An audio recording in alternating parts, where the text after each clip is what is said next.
You've got just 3 weeks left in your AFL Fantasy SuperCoach Dream Team and Draft League seasons. Are you going for a league victory? You're well and truly deep in finals. If you're going for ranks, man, it is do or die chances to win it all or to get to your PB. Regardless, this week's strategy session is going to talk you through all the big decisions and the dilemma points that you've got, whether it's our weekly stocks on, stocks off, want to reflect a little bit back on the year that has been. And then there's a couple of things that have landed inside the last 24 hours that could have some pretty significant moves for us in the fantasy footy community. But joining me on this week's strategy session, as he has right throughout 2025, it's fellow coaches panelist and up and about interstate supporter, MiniMonk. Lids off for the Dockers, right, mate? No. We're not locked into finals like your mob is yet. Your lid's the one that can be coming off. We've still got 3 games that we need to win, probably 2 of to lock ourselves away in. But it's the plan all right, and we just got to keep it moving. But no, there's significant news that you've alluded to. We've seen a coach go. Goodwin's got the sack. Boak's announced his retirement, and now we've got Lachie Neale out injured for the rest of the home and away season. Jeez, that's a big one for super coaches, isn't it? Oh, 30% of the top 1% have him in SuperCoach. 1 in 4 across the entirety of the format have him. He's nearing that $540,000 price range. If you're out of trades, which isn't uncommon, especially in teams in and around that top 1%, look, politely, the best option you got, you can throw him to the bench, try to move some things around through flex, get the best 23 options on field. And if you're out of trades, cop it on the chin and away you go. He is optioning Dream Team and AFL Fantasy, but certainly SuperCoach is where he's been. He's got a seasonal average of 106, 110 plus over the last sort of 3 weeks. So we know what he can be. He's just coming off the back of a 142. It's reasons like this, Mini, of why we save trades in SuperCoach for the rainy day that comes, for those that have even just the 1 trade in SuperCoach. This is the rainy trade godsend moment where it is hard to move significant moments now in ranks, but little junctions like this, the gap between a Neale versus a Liddy, a Neale versus a May, I know they're different positions, some of those guys. These are the moments where you can make up 100 points in a week with not too much challenge. Yeah, absolutely. It's a shame it's one of those seasons where it's not just the one rainy day, but you've been swamped under the bad weather for about a week. We've had Chera go, we've had Rosie go, we've had Butters get a massive tag, we've had Cherry get suspended for 3 weeks, and now we've just got this as the little lightning bolt off in the distance that's just the ominous warning of what might still be left to come. But yes, it is. I mean, you often got the adage of about 1 trade every 2 weeks of season remaining for Dream Team and SuperCoach, and it feels like you've probably needed about 1 every week if you've actually been lucky. But the good news is it's not an injury that he's sustained mid-game. Yep. So his price is still at the same point as it would have been, which gives you that flexibility to be able to attack if you've got that trade available to you, and to be able to go to an option that might have an amazing 3-week block of fixtures. Well, you might be able to trade into the forward that you want to, or the defender that you want to, with a little bit of DPP action, or even into a ruckman that you might say, you know what, I've got a bit of cash spare. Everyone's traded out of someone like a Tristan Cherry. He's got a good 3-week block. Maybe I go back into him using the flex position. But that's what this allows you to be able to do. Yeah, and it probably opens up a couple of unique picks for us too. Again, 30% ownership inside that top 1%. You can now play a little bit of an option if you've got a trade to go, who's the guy that's hurting you? Now you can go and capitalize on and get, whether that's a Bontempelli or a Dacos that's right in that 90+% ownership in the upper echelons, or no, you want to play a little bit more divergence. Last week, Pig Mentality ran us through who he believed had the best fixture run. If you're like, I wanted to get into a Jack Sinclair as an illustrative type. I wasn't sure I could justify it. Now you almost have to, and now you really can. So it does open a couple of options. Brisbane didn't have an amazing fixture anyway, so maybe for those with the trade, it could be seen as a blessing because it creates the option to go and gets the Max Holmes, go and get the Sinclair, go and get Lachie Whitfield. Like, I know these are not, again, all the same positions, but using flex and a bunch of other variants, it creates some moments for you. So, yeah, it's a game changer for people. The other question is, that Lachie Neale was probably going to get James Jordan this week. Right. He was probably going to get the hard tag onto him. And now the question is, where does the tag go? Do they just drop it completely, or does it go to someone? Suitcase? Does it go to him, or does it go to a Will Ashcroft? Yeah, right. Good shout. Like, there's a genuine question there. Like, if you're owning either of those players, is the concerns that they might get tagged this week? Like, that's the other thing that I'd really be aware of as well. Yeah, it's a good shout. The other one I want to ask you about that's happened in the last 24 hours is Goodwin being sacked. It is only a 3-game sample size, but when we see a coach finish up, there's not only an element of response that comes from a playing list, but there's also some trial and error movements that kind of comes as a result of that. Does the Goodwin sacking put a Demons player on notice in your mind, or as a trade out because of this, or a trade in, or a value to hold on to with the Goodwin finishing up at the club? It's a complete unknown, honestly. It could go one way or the other. You could be saying that the coach is going to try something new because they're going to get the license to be able to experiment, see where the list is at. There might be a gutting out of some players and they can just go over and refresh. Or the other way to see it is they're playing for their coaching career. Like, they're trying to get the most out of the group. They're trying to win games so they can actually say, I've got what it takes to be a senior coach in AFL.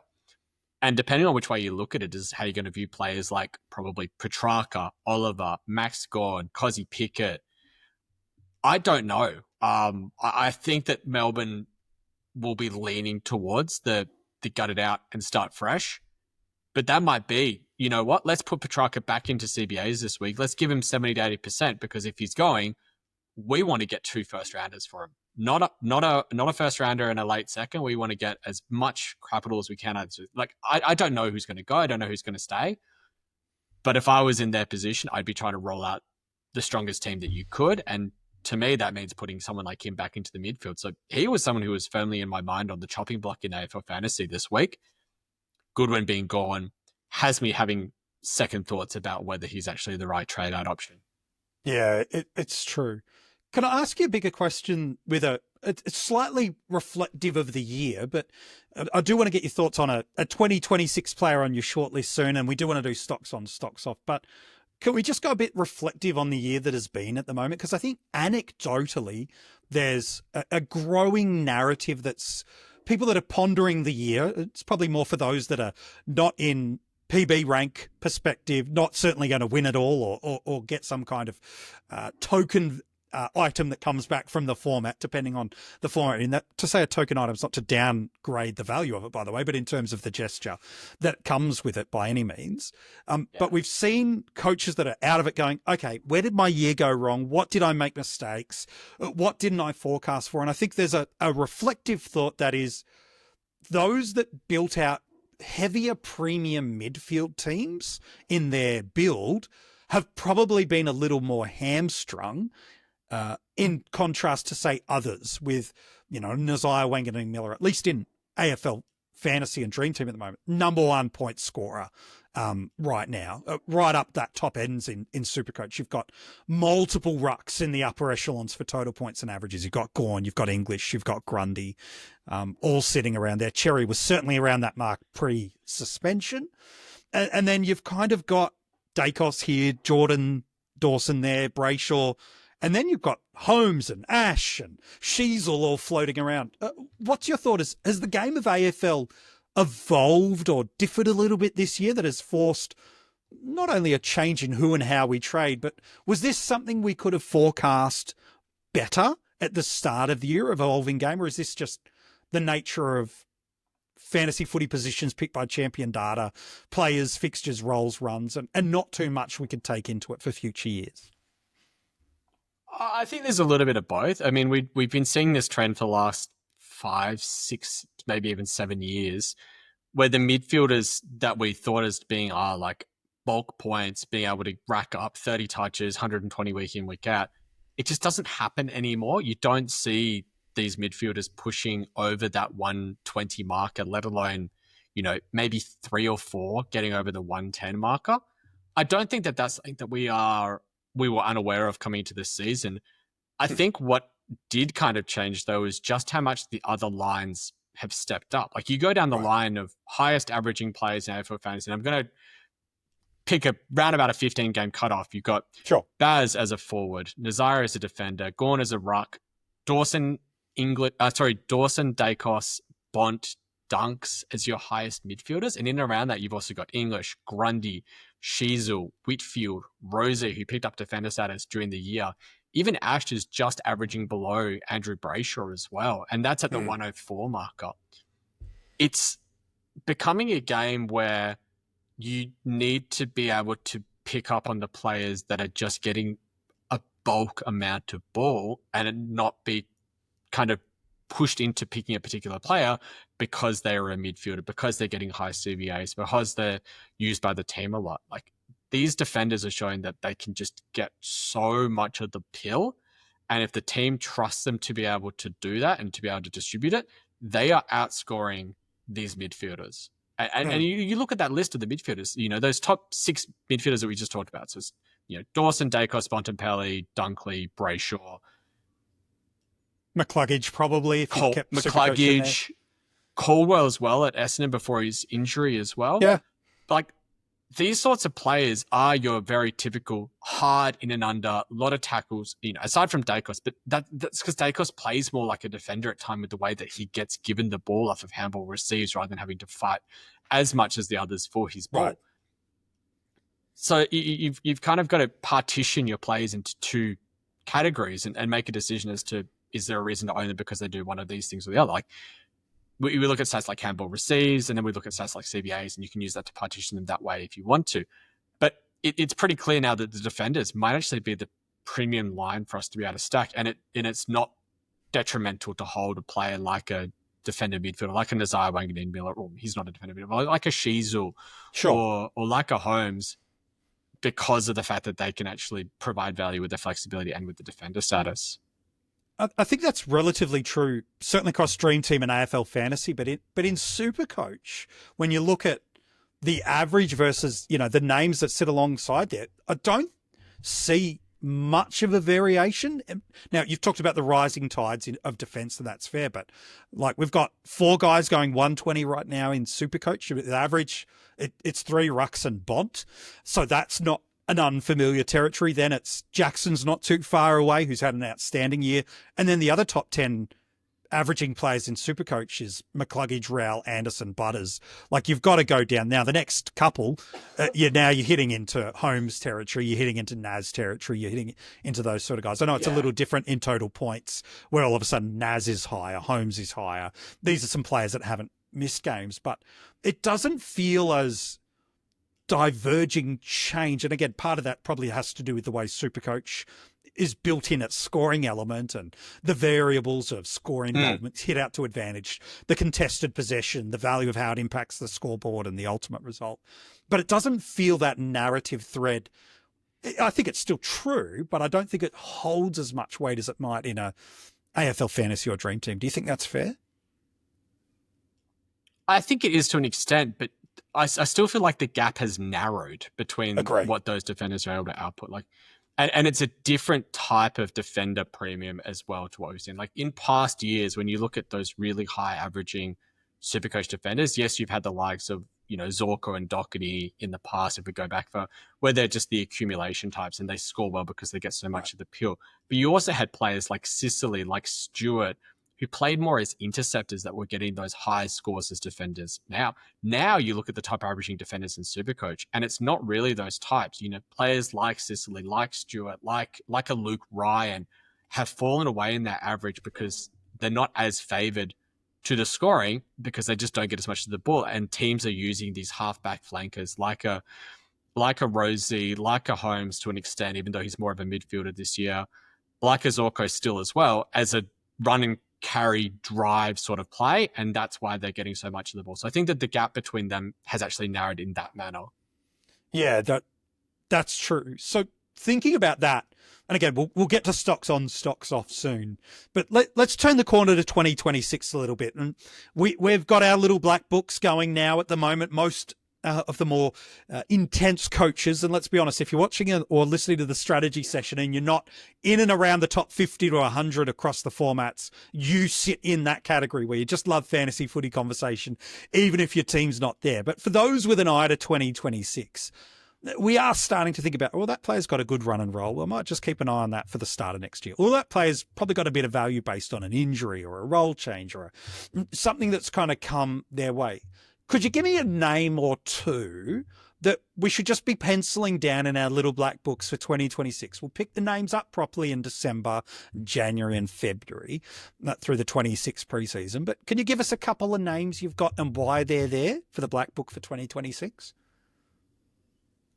Well, let's do this very simply. I'll give you one from each of those two categories that I talked about: the distributors and the players that are in and under and getting a lot more of the tackles. When you're looking at the distributors, you want to look at the teams where there's going to be a change or a return back to something that was missing in that particular year. And to me, the one that stands out a lot is actually Essendon. They don't have a lot of stability in what's happened in that backline through significant injuries. The main distributor has ended up being Archie Roberts for a lot of it. You know, we've seen periods where Zach Reed and Jackson Pryor were the two that were doing a lot of it. But the status quo for them is a player that has been probably a bit of a burn man for a lot of coaches in the past, but it's Jordan Ridley. Yeah. He's going to come in at some pretty significant value. He plays a bit more as that interceptor more than distributor, but they love the ball in his hands, and he's going to come in fairly injury discounted. And then if we go to the other side of that, another player that's going to come in injury discounted, you know, he's missed a lot of this year, but it's a player that I love to watch, and it's because he plays for my team. It's Hayden Young. Yeah. Like, he's going to come in on an injury discount because he's going to have played less than 10 games in AFL Fantasy. I think he's only going to have played maybe 4 or 5. And I think that's under the threshold they need for SuperCoach as well. So there's a discount there. Unfortunately, it gets applied onto the average from last year as opposed to from this season. But I can see a world where he is able to push back his numbers up again, especially in SuperCoach. And I think that makes him a value player that I would be considering and putting down in my black book for 2026. There's going to be some outstanding names and value that come. We'll see, as we always do, significant turnover of the defensive premium options we've got, the forward premiums we've got. We'll see the likes of a Max Holmes potentially lose defensive status, a Bailey Smith guaranteed to lose forward status. Like, we could run the gauntlet. Oh, man. No. I mean, if we look at that forward line from this year compared to next year, like, you look at how many of those players we're probably going to lose. We're losing Baz. We're probably losing Jackson. I can't see him being a forward. Nick Martin, we're gone. Maybe losing. I think he's gone. Matt Kennedy is gone. Yes. Myers will keep. McRae is gone. Petrarca is probably gone. Even Cozzy Pickett might be gone, honestly. He's been playing 70-75% CBAs. I can see him keeping it. Chad Warner's gone. Sam Darcy will keep. Caleb Daniels gone. That's 70% of the top 10 options that are gone. And the three that are left, the Grind Myers, who plays as a link-up forward. You know, you got Sam Darcy, who plays as a key forward, and Cozzy Pickett, who's playing as a mid-forward hybrid rotation. Like, we're probably playing that Sheasel gets the forward status, and he comes in as the top price. But, like, we talked about it last year, coming into this year, that it was going to be hard with the forward line, and that we might end up having some fun picks as a result of it. Well, I mean, we have.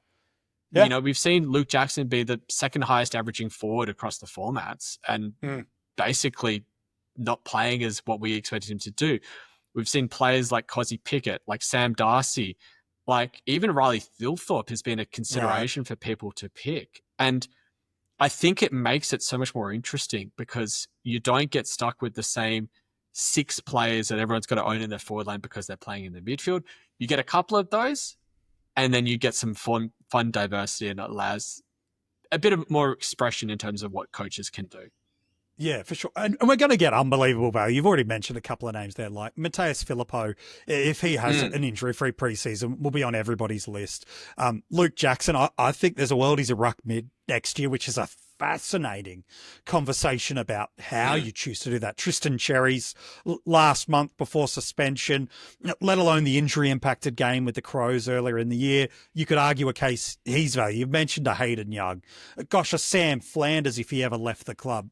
it's all on. Max King not playing at all this year is going to be not far off a rookie price in some formats and just needs a decent start. And he's away. And Tom de Koning, who's heading to St Kilda barring a massive swerve, we thought he was value at the start of this year. He's basically going to be priced at that, if not marginally a little bit cheaper, at a whole new club where Rowan Marshall's been a premium performer for us for a couple of years. It's going to be a plethora of options yet again for us. And we're literally just spitballing names, let alone then the deep dives of who gets traded, who gets a position change, what are the variances that land with the draft and coaching maneuvering and all the stuff that happens in the off season. So there's a ton of stuff that's going to come our way. And speaking of that, the good news is right throughout October and November here at the Coaches Panel, you're going to get a couple of things from us.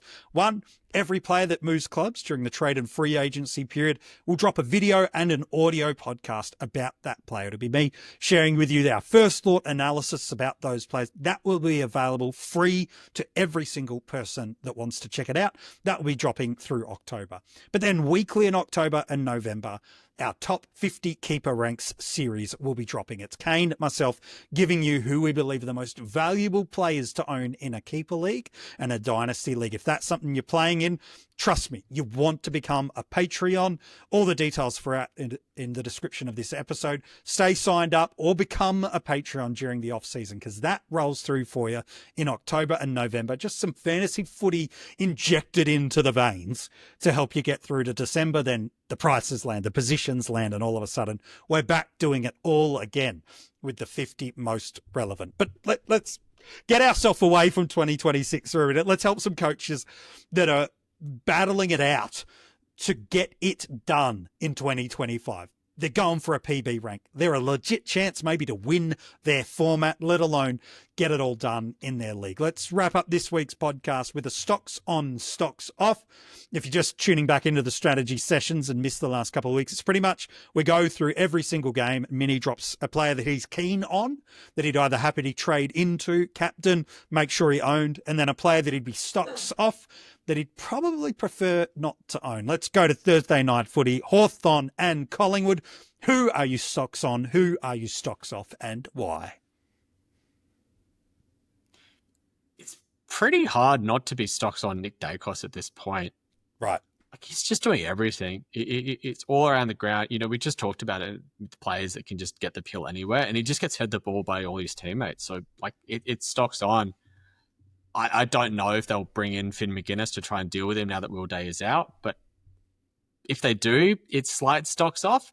But they've shown that they don't really want to use him as a tagger this year. They brought him in and then used him as the sub, which, I don't know, up to them. I think that's an interesting decision, but they might just bring him back this week and just say, you know what, we're going to clamp down. So stocks on Nick Dacos if there's no Finn McGuinness.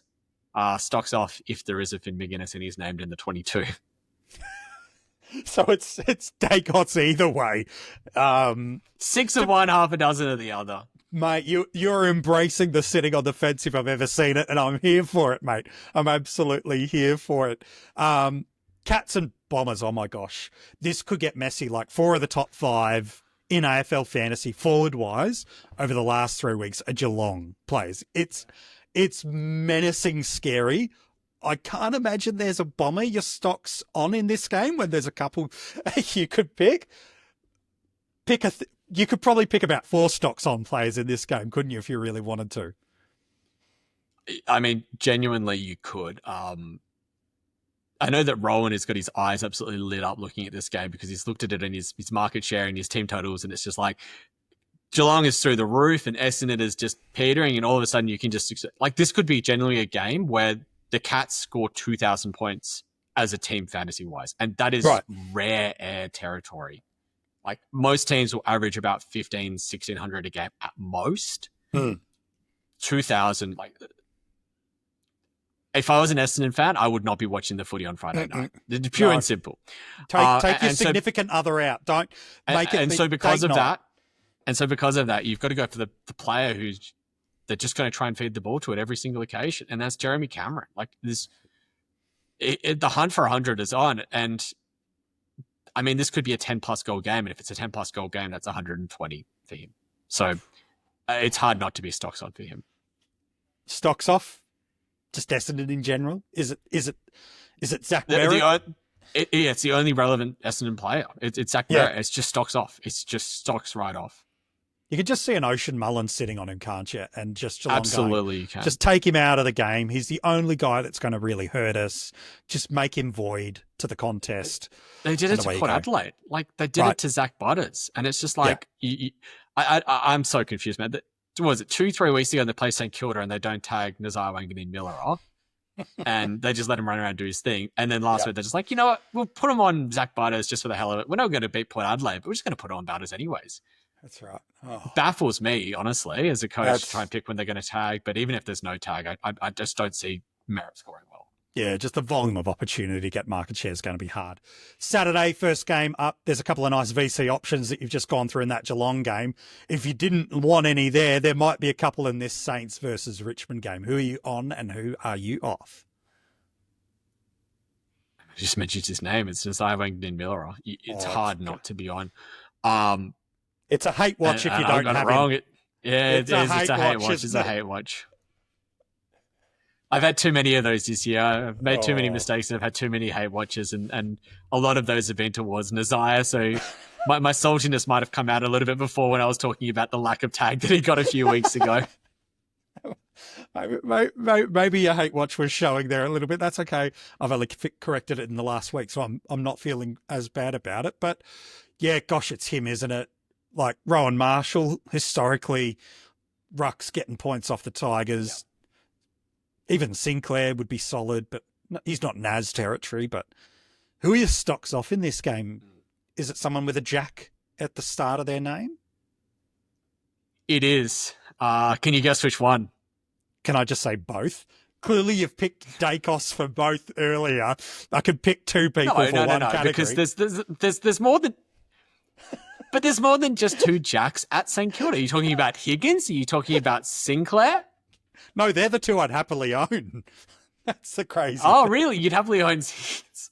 Yeah, that's fair. That's fair. Small forwards against Richmond. It's not a bad shout. But yeah, right. Steele and McRae. Agreed. And probably more so McRae. Good way to get some separation on some teams. Yes, it's a soft matchup, but he was also named on that bench alongside Steele, and I was nervous as an owner that he was going to be named sub. So if not last week, this week, ? I don't know. Maybe hold a trade to Saturday morning just to make sure you're not getting caught out. Yeah, good shout. Saturday afternoon, Brisbane and Sydney. Neale probably would have been stocks off, given his history on Jordan. But now that he's out in this match, it opens up the variance. Who are you on and off in this game? I mean, can I just keep saying the form player of the competition and Brodie Grundy? Of course you can. He's going to be rocking against probably Darcy Fort. Maybe Omac comes in and they run dual rocks. But even if he comes in, I still think he's going to have a field day. So he's killing everyone. It's just Brodie Grundy again. Yeah. Then stocks off. Crazy. Does Zorko come into a little bit of concern for you, whether it be Campbell, whether it be Jordan? We know there's some history there that the Swans have done that. Is he your stocks off guy? Yeah, he absolutely is. I think it's just a Campbell. I don't think it's just as simple as just shut him down. And I haven't looked at the forecast or what it's going to be like in Brisbane, but Saturday mid-afternoon in the middle of winter could be a little bit rougher weather. Don't know, but even if it's not, the threat of a tag's a bit scary. Yeah, fair enough. 2 Saturday night games this week, Carlton and the Gold Coast Suns. On paper, the Suns have been nice to inside mids, but is that where you're going for your stocks on, or are you going somewhere else? I think I'm stocks on.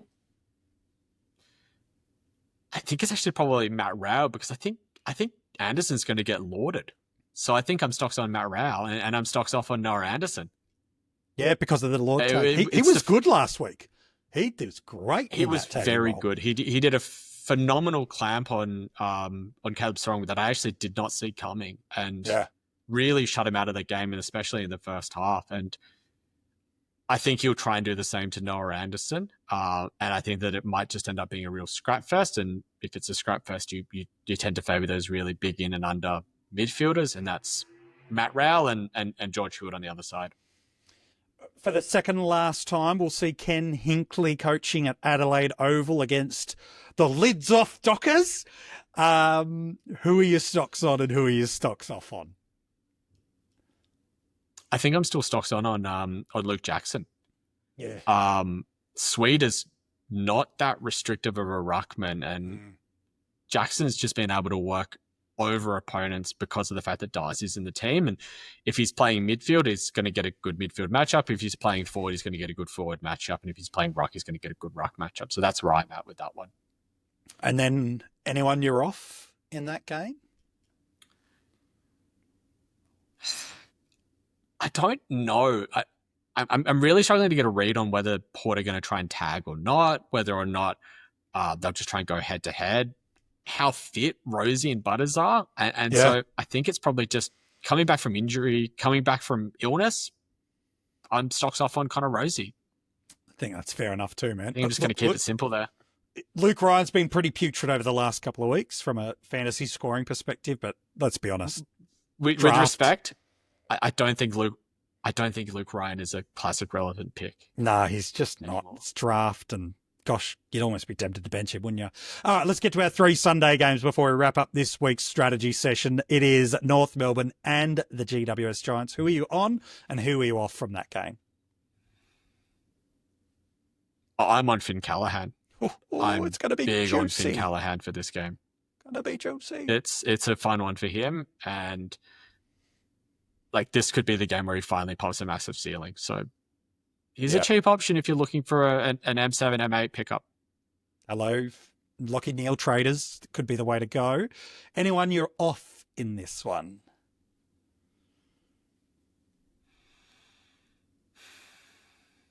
Man, I don't know. This could be a high-scoring game for both teams. I'm probably a bit concerned about Harry Sheasel.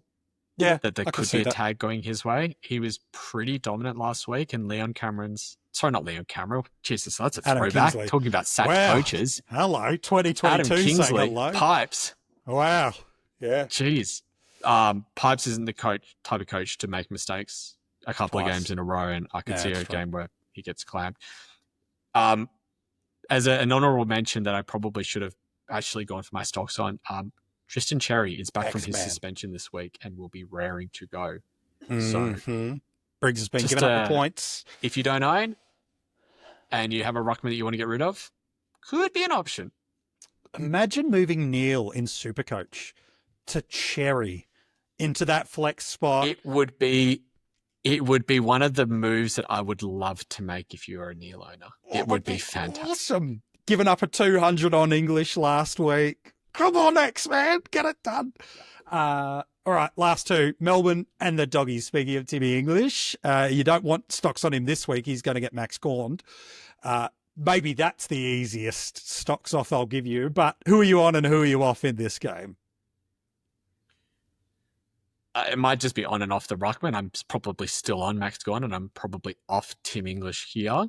But if we go away from the ruck line, it's hard not to be on Marcus Bontempelli. Right. He's going to try and drag their team into the finals, and they have to win every game that they can, and that starts this week.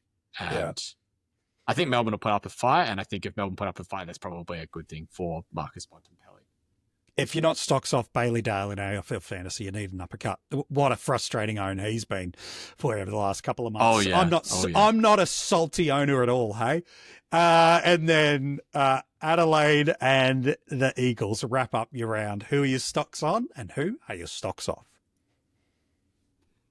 I'm going to go a bit of a pod for the stocks on. I'm stocks on Riley O'Brien. He's been sneaky good this year in fantasy. And this is about as soft a kill as you get, no matter who he's playing against, whether it's Williams or Flynn. I mean, you could throw probably 2/3 of the Adelaide team into there, including your boy Alex Neil-Bullen, who is putting together some kind of a month. Flying. And then if we go the other way, stocks off. Oh man,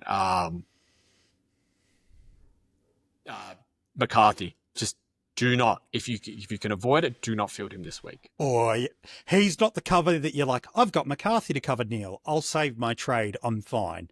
This is not the week. The matchup was way better for you last week. Do not make that same narrative assumption.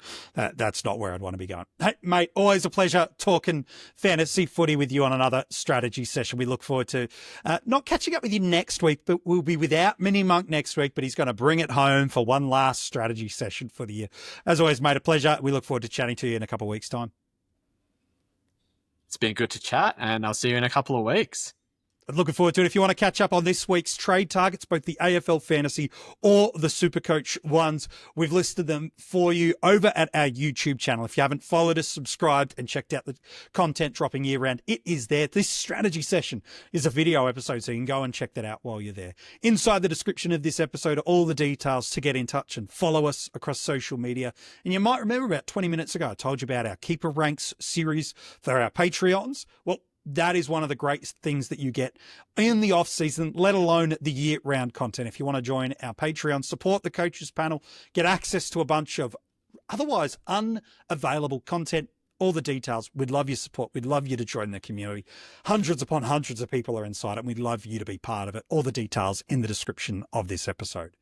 Just 3 weeks to go in your fantasy year. We hope this week is kind for you. We hope you nail your VC nice and early in the week, so all the stress is off as the rest of the round rolls out. But until we chat to you again on the other side of the round or on our trade targets, we wish you well, and we wish you all the best for an upcoming week of fantasy footy.